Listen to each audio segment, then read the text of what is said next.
నమస్తే. నేను మీ doctor B. శాంతి శ్రేణి.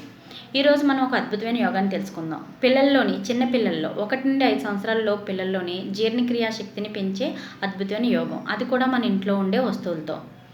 నా హాస్పిటల్‌కి చాలామంది పిల్లల తల్లిదండ్రులు, మేడం మా అబ్బాయి ఆహారం తీసుకోవట్లేదండి, మా అమ్మాయి అన్నం తినట్లేదండి, పాలు కూడా సరిగ్గా తాగట్లేదండి, చాలా బక్కగా ఉంటది, పొట్ట మాత్రమే కనిపిస్తుందండి, ఏం చేయాలో సలహా చెప్పండి అని చాలామంది అంటే చాలామంది అడిగారు.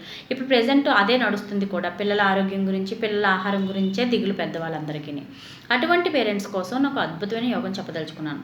దీనికోసం కావాల్సిన పదార్థాలు: పావు కిలో బియ్యం, 20 గ్రాములు శొంఠి, 2 గ్రాములు మిరియాలు. వీటన్నిటిని తీసుకొని విడివిడిగా దోరగా వేయించుకోండి. దోరగా వేయించుకొని మిక్సీ చేసి పౌడర్ చేసి ఉంచుకోవాలి. దీన్ని ఒక డబ్బాలో స్టోర్ చేసుకొని ఉంచుకొని రోజు ఉదయాన్నే పరగడుపున ఒక పెద్ద స్పూన్ పౌడర్ తీసుకొని పెద్ద గ్లాసు నీళ్ళల్లో కలిపి స్టవ్ మీద పెట్టి ఉడికిస్తూ ఉండండి. కొంతమంది పిల్లలు తీయగా ఉంటే ఇష్టపడతారు, కొంతమంది తీపి ఇష్టపడరు. తీపిని ఇష్టపడే పిల్లలకి పటిక బెల్లం పొడిని కలపండి. అలా ఇష్టపడిన వాళ్ళకి సాల్ట్ కలపండి. సాల్ట్ కలిపి ముద్దలా ఉడికించుకోవాలి. ఉండపాకం అయిన తర్వాత దించేసుకోవాలి. దించే ముందు ఒక స్పూన్తోని ఆవు నెయ్యి కలపాలి.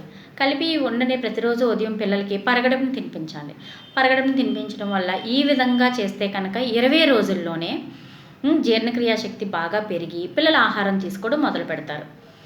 దానివల్ల శరీరం పుష్టిగా కూడా తయారవుతుంది. మీ పిల్లల ఆరోగ్యం మీ చేతుల్లోనే ఉంది కదా. ఈ విధమైన ఎన్నో అద్భుతమైన యోగాల కోసం నా పేజ్ని లైక్ చేయండి, అమృత ఆయుర్వేద పేజ్ని. మీకు ఇంకే ఇతర ఆరోగ్య సమస్యలు ఉన్నా సరే నాకు మెసేజ్ పెట్టండి, నేను రెస్పాండ్ అవుతాను. ధన్యవాదం.